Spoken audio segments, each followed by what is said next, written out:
Members of the committee, you have before you for your consideration Senate Bill 423. The clerk will read the title of the bill.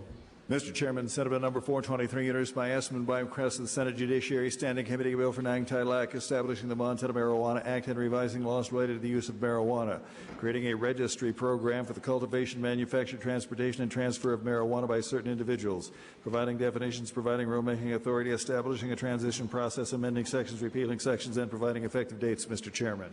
Members of the committee, you now have before you Senate Bill 423. What is your pleasure, Representative Smith? Excuse me. What is your pleasure, Representative Berry? Mr. Chairman, I move that when this committee does rise and report after having consideration Senate Bill 423, that it recommend be concurred in. Mr. Chair. Representative Berry. Thank you for your patience until we get to Senate Bill 423. Before I start talking on the bill, I just want to take time to thank all those who've been involved in this process. Representative Diane Sands, all your work you've done in the interim. Representative McLaren, your work. Representative Smith, Representative Peterson. A lot of work has been in this bill, and I want to also say that it is not a perfect bill. It is not a perfect bill. There still needs to be work done on it, and we're going to continue working on it with the conference committee with the Senate.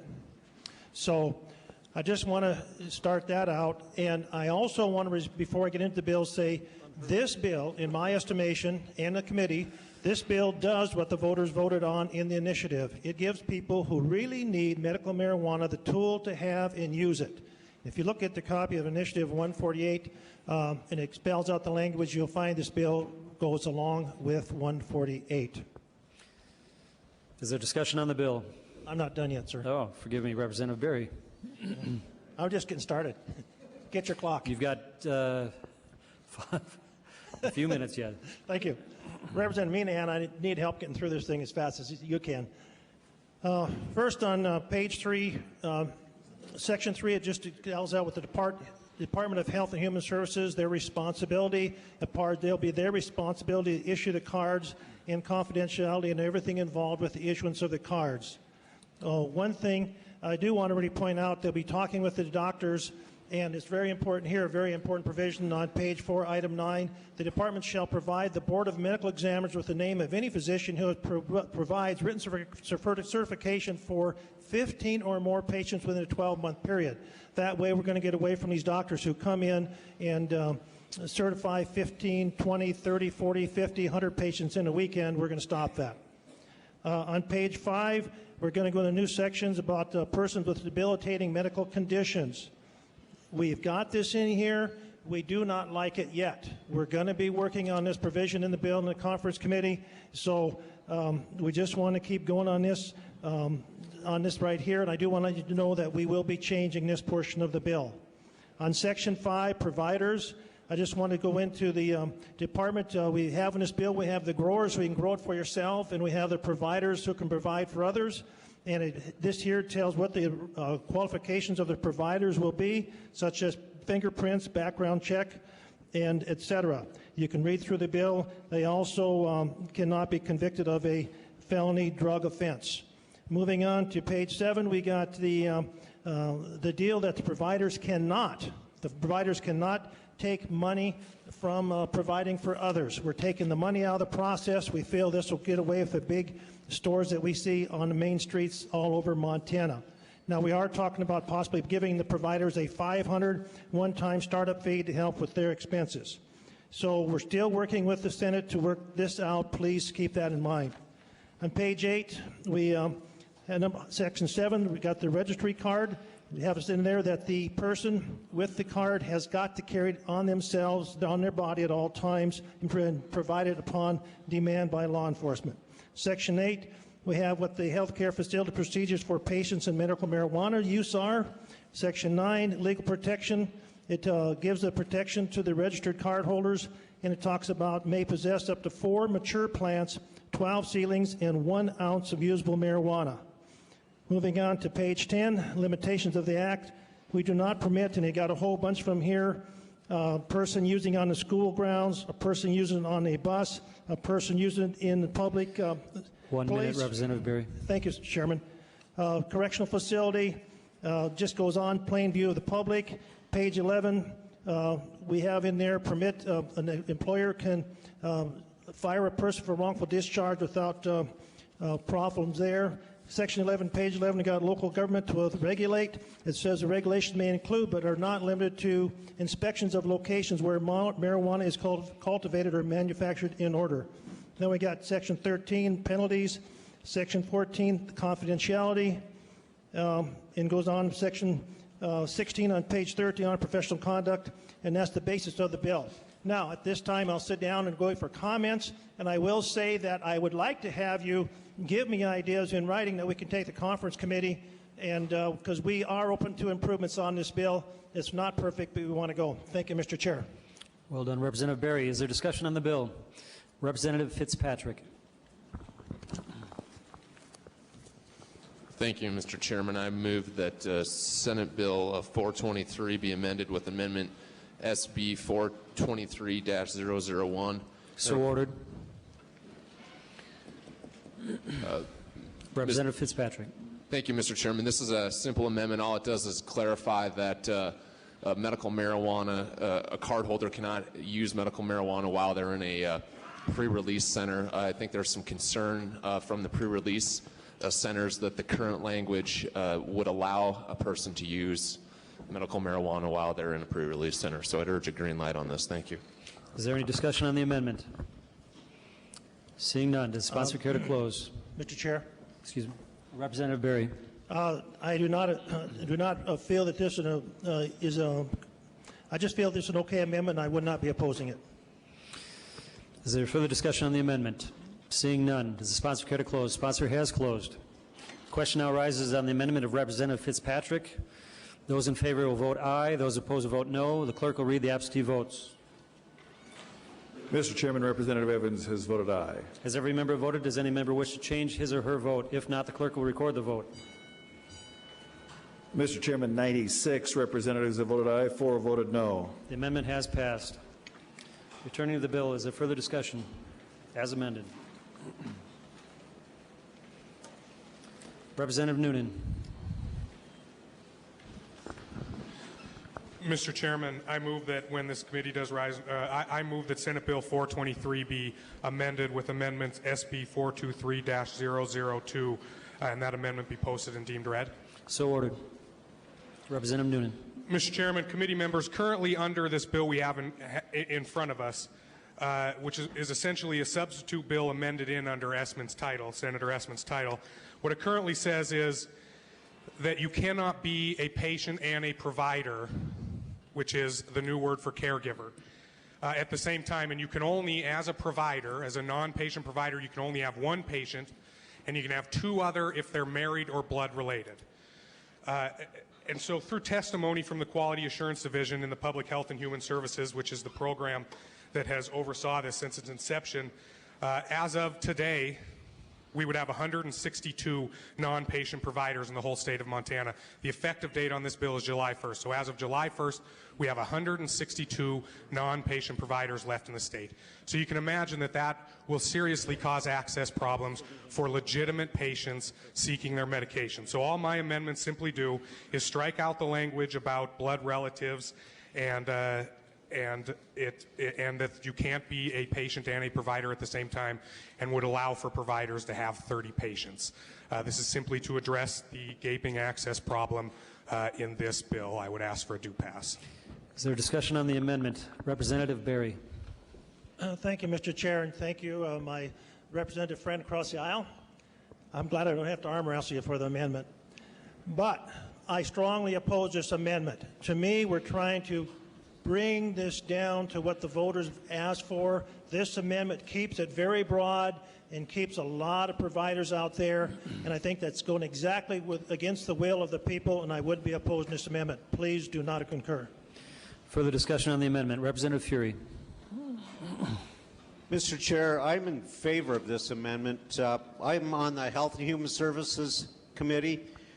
We've heard hundreds of folks that came and told us how important medical cannabis is to them, how it's changed their lives. There are students, college students with epilepsy that never would have made it through college without the help of this medical product. If we pass the bill the way it is now, with one person being able to provide for one card member, as Representative Noonan expressed, there will only be 162 people that right now would qualify to provide medical cannabis. And his bill just opens that up a little bit so that we can have more folks that need this product able to use it. And so I hope you'll support this amendment. Thank you. Further discussion on the amendment. Representative Peterson. Thank you, Mr. Chairman. Will the sponsor of the amendment yield? Does the sponsor yield? I will. Mr. Chairman, Representative Noonan, if you would allow a 30 registered card or a provider to provide up to 30 registered card holders, are they going to be in the business of doing that? This bill, as I read the bill as it exists now, there's no money. So what's going to be the situation? Are we going to be out there, a charitable organization? How's that going to work? Mr. Chairman, Representative Peterson, you hit the nail on the head. No, they will not be in business. They would have to be willing to take these patients out of the generosity in their own heart because they can receive no money. And you're right, growing 30 plants would be a very expensive operation. So I don't know how many people would get up to 30 plants, but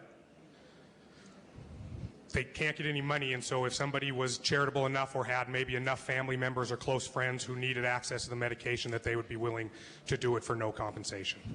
Thank you, Representative. I'd like to speak, I'll speak to Representative Pearson. Amendment 2. I'm speaking to the amendment, but I want to refer you to the whereas paragraphs in the bill, because I think they have direct application to the amendment. What the whereas paragraphs say, you can read them all, and you probably have read them all, but what it says is that marijuana is against the federal law. Possession, distribution, transportation of it, and even use in small amounts that are allowed by this bill is a violation of the federal law. Now, if this amount is small enough, it's a misdemeanor under the federal law.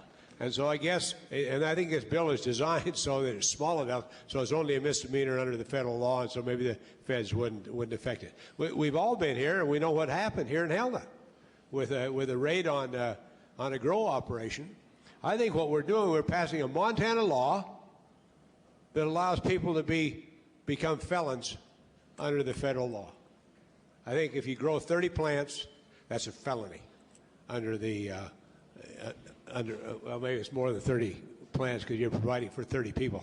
That's a felony under federal law. Do we want to throw the weight of Montana legislature behind a law that makes people who work under this law potential felons under the federal law? I'd say no. I've got a little problem with the bill itself, but I've got a bigger problem with the amendment. I'd urge you to vote red on the amendment. Thank you. Is there any further discussion on the amendment? Seeing none, does the sponsor care to close? Mr. Chairman, I would, and just to quickly put this in perspective, I put this amendment up because I'm really here trying to look out for the patients who need this medication, have found this medication to help them.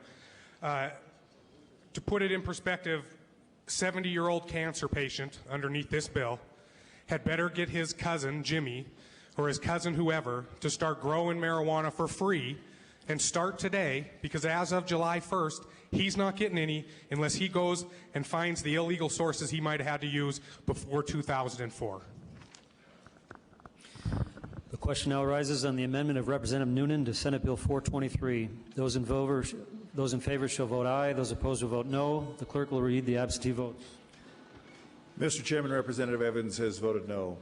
Has every member voted? Does any member wish to change his or her vote? If not, the clerk will record the vote. Mr. Chairman, 33 representatives have voted aye. 67 have voted no. The amendment has failed. Is there further discussion on the bill? Representative Knox. Would the sponsor of the bill yield to a question? Mr. Chairman, I'll yield. Representative Knox. Representative Berry, I've read this bill. Overall, I think it's a well-written, well-intended bill. I have really only one area that I'd like you to clarify, and that's on page 2, line 10.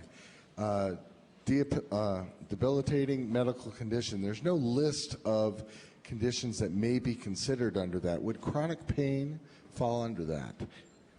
Mr. Chairman, Representative Knox, chronic pain does fall under that, and that's still giving us heartburn as far as how we should describe that. And we've been talking to the senators, and we will be working on that definition and trying to improve it. Mr. Chair.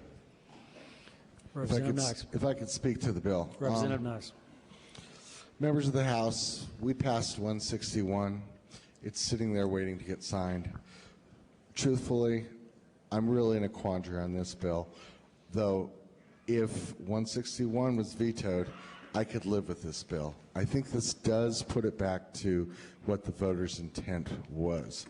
I would certainly love to see a list of potential qualifying diseases, just so it's clarified, but it does clearly put the responsibility onto a physician that is of regular care, and I think overall I can support this. Thank you. Further discussion on the bill as once amended. Representative Harris. Thank you, Mr. Chairman. I'm having a hard time even addressing this, because I'll tell you, I don't know how many times this year I've said how proud I am to stand with all of you in this organization and what's been going on here, what we've done. But I'll tell you, today I won't say that. Today I'm just completely embarrassed to be among a group of people that are turning their heads so easily away from what's going on here. You know, my guess is if the cartel men, whoever they are sitting in their fancy apartments in Florida watching this, they're probably probably celebrating and talking about, let's make a trip or two to the bank. What you're doing here is putting a Band-Aid on somebody that just had their arm cut off. I mean, it's ridiculous. What needs to be done here is stop this foolishness, stop this activity, and if there is a need for medical assistance through marijuana, which I haven't been convinced of that, but I'm not a doctor. If there is, then it needs to come from the medical world, not from your constituents, not for everybody that thinks they're in pain.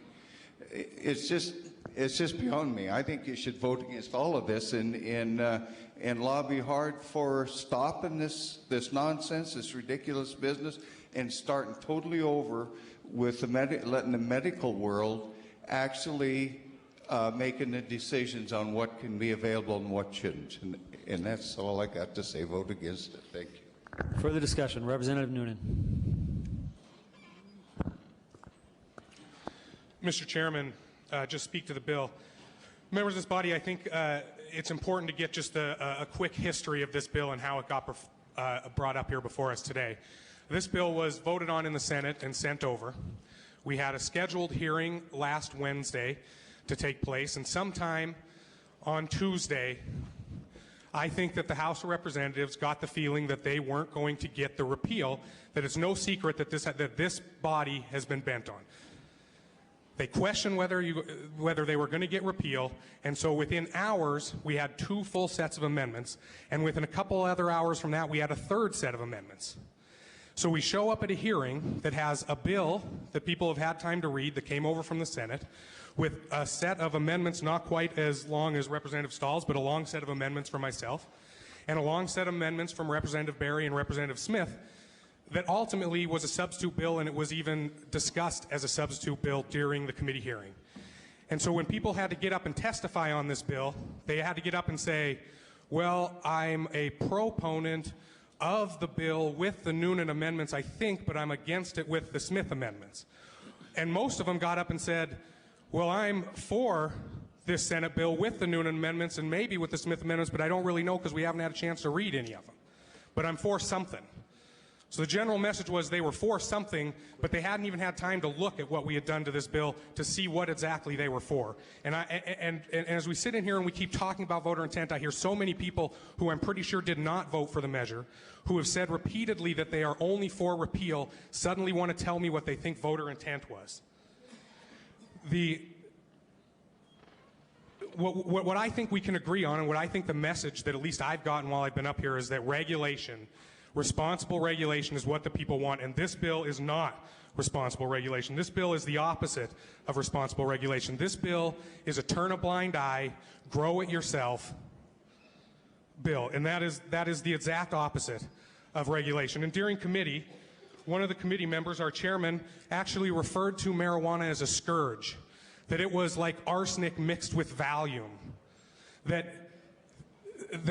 this bill was as close to repeal as we could get without actually repealing it, and so it garnered support. And that is exactly what this bill is. This bill is mass repeal.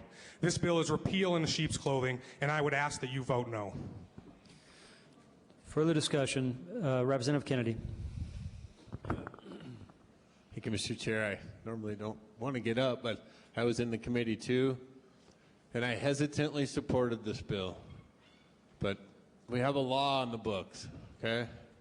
It is a law, and I had to support this bill because it's as close to the letter of the law as I've seen sitting in that committee all session. And we have people at every level in this government. We don't know if they have a card or not, or why they got a card. But I have a debilitating disease. It's called life. And the voters put us up here to follow the letter of the law. And I'm going to hesitantly support this bill today. Thank you. Further discussion, Representative Hill.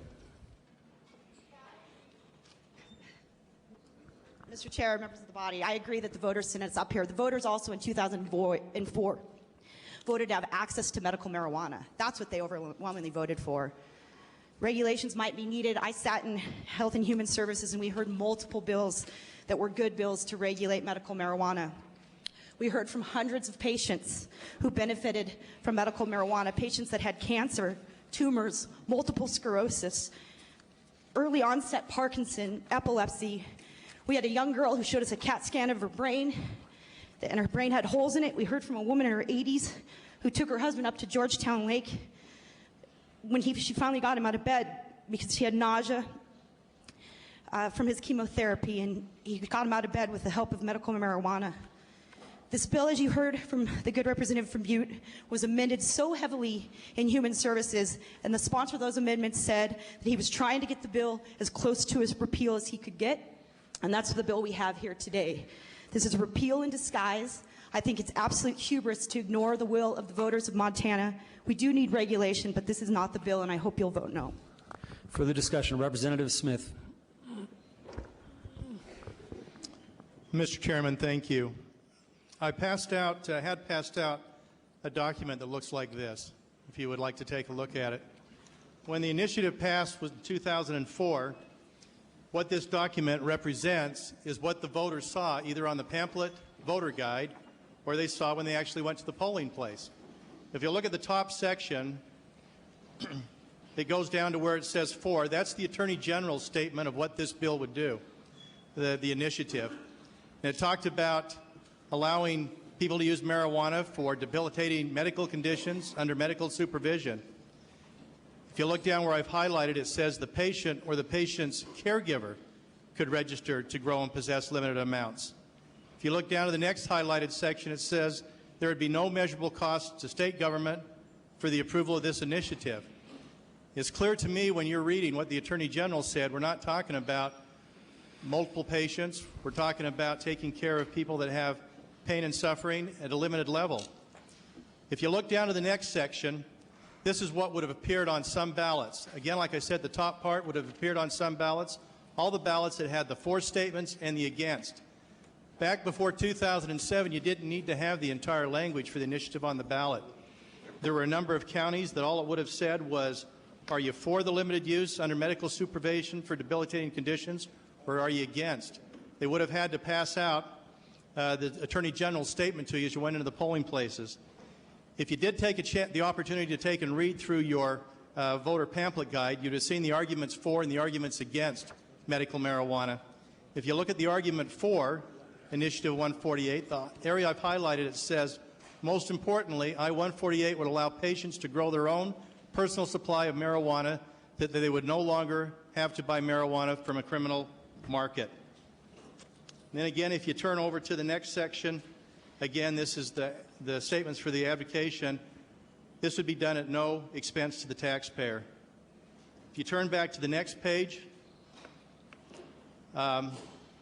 you get to some sections where it says medical marijuanas do not undermine law enforcement. Such laws are working successfully in 9 states. Well, what we found, the reason why we're here is it's not working fine in our state. I don't think there's any question here that I would prefer a repeal. I would prefer a repeal because this isn't what the people voted for. But I was one of the sponsors of the amendments, and I didn't stand up and say this is the next best thing to a repeal. I said what we're trying to do is to get this back to what the people voted for. I'm willing to make a compromise on it. I understand that. I understand where we're at. But I take exception when somebody takes and talks about what I said in a committee hearing. Since we started working on this marijuana project and we didn't see a bill that I could support back in December, I started working on trying to get something that would take it back to what the people voted for. I think that's a fair thing to try to do as you're taking and you're working on a compromise. I would recommend that we give this a green light. This is not going to be the end of medical marijuana. I can tell you that right now. If you take a look at what's going on in other states, there's more initiatives, there's more things happening.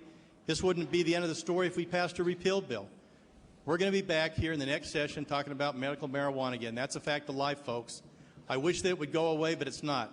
I wish it would go away from my life. I've spent way too many hours working on this. I've probably heard as many discussions from people with debilitating diseases as anyone in this whole body.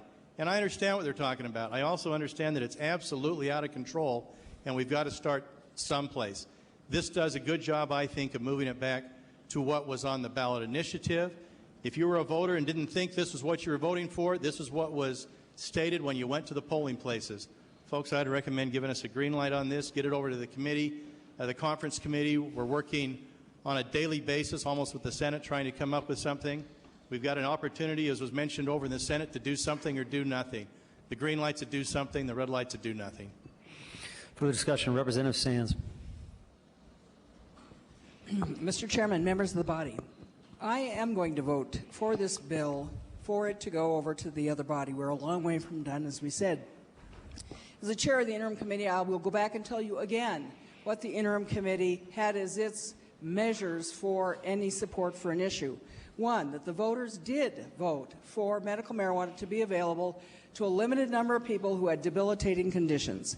And secondly, that there then had to be a way for those people to be able to access it in a reasonable kind of way.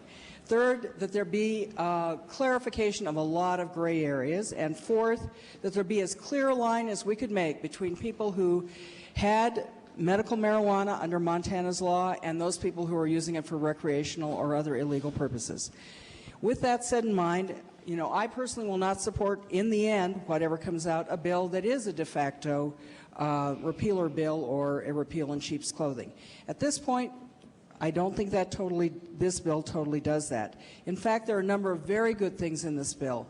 One of the things I will point out is that this version of the bill at this point does the best job of any of the bills I've seen in getting the legislature out of the practice of medicine. It totally respects the right of the physician working with his or her patient to make a decision. Is this in the best interest of this particular patient whom I have an ongoing legitimate relationship with? You know, and then maintaining that kind of oversight and work with that patient. That's a good thing. You know, most of us in here aren't physicians. I think we have one, but the rest of us aren't physicians. And it strengthens the responsibility of the Board of Medical Examiners to provide oversight. Of the 360 physicians currently who have written any of these scripts, there are a very few who are the problem doctors out there, and I would just remind you of that. For the most part, physicians are doing a good job here. There are fewer than 55 who've done more than 20 of these recommendations. So most of them are doing 3, 4, 5, under 10. That's as they should be doing it. We should respect that relationship and leave them alone. This bill does that very well. I think the biggest, the other strength that it has, it clarifies a lot of gray areas about which I think there really is not a lot of disagreement. how hospitals are supposed to handle this in medical centers, how local government, what authority it has for regulation. Those are good things in these bills, also in the other bills. It also creates a pretty good, clear, bright line between legal and illegal product. It provides a lot of legal express protections for people who have cards, and are using this. It does go back and talks about issues such as driving impaired and those issues, which some of you might want to look at with more detail. I think where the biggest disagreement is that how do you then make sure that you can grow enough medical marijuana and control it, keeping it out of the hands of the black market here and illegal product, and yet get it into the hands of people who need it without a lot of seepage out of the edges. And there are different ways to do that. Initially, the way most people in Montana did do it before the feds took the lid off was they did grow it for themselves or for one or two other people. Over 4,000 people still already do that. However, the development of the industry with large growers was never anticipated. It is one of the issues that we all grapple with, is how to control that. Our interim committee believed that you had the best control over that, both access and oversight for regulation, by having a regulated structure, which is more of what Senator Essman's bill is in his version. This bill doesn't do that. It goes for the, as I call it, grow your own plus model, which could work, but it does have a couple of problems, and we're in discussion about how to fix those. And those are, could you grow it for a couple of other people, and how do you do that in a way that makes sure that there are enough of those people who are growing it that I can get that product? Those are the issues that are in debate between basically the House and the Senate Republicans. The Democrats are not really the players in that discussion, and that's what's going to have to be worked out in the interim. It's important that we do something. We have got to pass this bill and get it over to the Senate and the conference committee. I, probably alone among my colleagues on this side, will be voting for this bill to do exactly that. Further discussion, Representative Jerry Bennett. Thank you, Mr. Chair and members of the body. This is a good discussion. I just think we have three choices. We have repeal, which is on the governor's desk. We can leave things the way they are. We have 29,000 card holders and growing. Or we can pass this bill out and work on it some more. In reading in the past, the Department of Health and Human Services estimated 300 individuals would utilize this law when passed per year. That's 1,500 individuals, so say 2,000 even.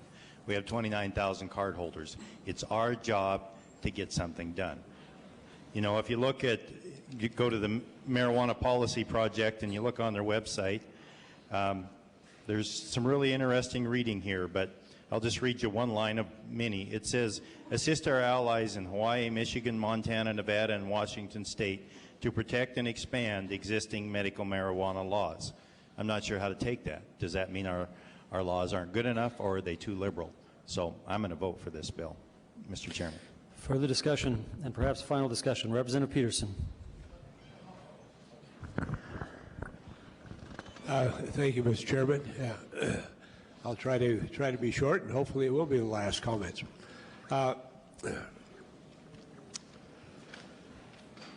When we started thinking about this before the election, and had some meetings on doing something on this, I decided it was time to go look at the actual ballot language that was on the ballot that the people voted on. Now, and that ballot language is on the back of the handout that was given to you. And I think it's been stated, but let me state it again, what the actual ballot language was.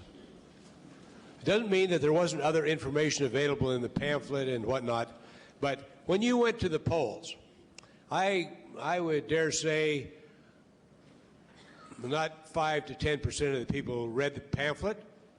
They didn't investigate it, but they went and they looked at their ballot. And the ballot language says for allowing the limited use of marijuana under medical supervision.